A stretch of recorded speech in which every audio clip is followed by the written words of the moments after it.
Hi అండి, hello అందరూ ఎలా ఉన్నారు? అందరూ బాగున్నారని అనుకుంటున్నా. బెండకాయ పులుసు ఎలా చేయాలో చూద్దాం. ఒక గిన్నెలో పెట్టుకొని గిన్నెలో ఆయిల్ పోసుకొని ఆయిల్ హీట్ అయ్యాక ఉల్లిగడ్డ, పచ్చిమిర్చి వేసుకోవాలి. ఆనియన్, మిర్చి మంచిగా వేగాక ఇప్పుడు పసుపు యాడ్ చేసుకోవాలి.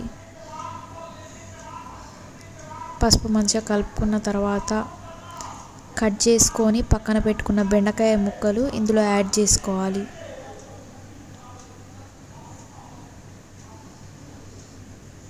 బెండకాయలు మంచిగా కలుపుకోవాలి. వేసుకున్నాం కదా, బెండకాయలు మంచిగా కలుపుకోవాలి.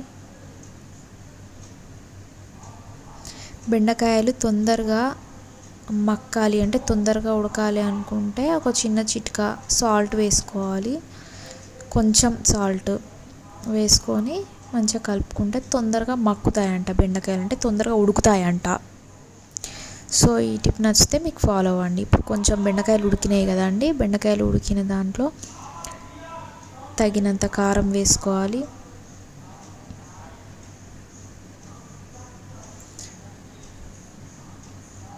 తగినంత సాల్ట్ వేసుకోవాలి.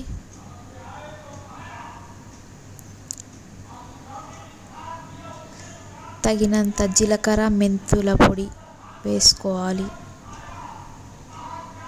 జీలకర్ర, మెంతులు, ధనియాలు వేయించి మిక్సీ పడతాం అన్నట్టు, ఆ పౌడర్ అన్నమాట. పౌడర్ వేసుకొని మంచిగా కలుపుకోవాలి. కలుపుకున్న తర్వాత చింతపండు పులుసు ఇప్పుడు పోసుకోవాలి. చింతపండు పులుసు మంచిగా పిసుకొని అందులో పోసుకోవాలి.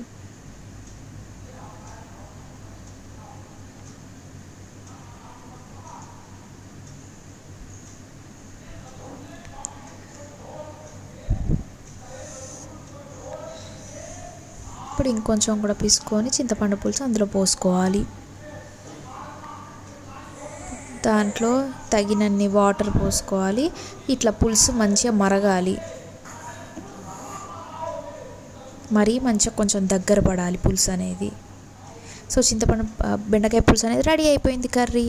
Thank you for watching.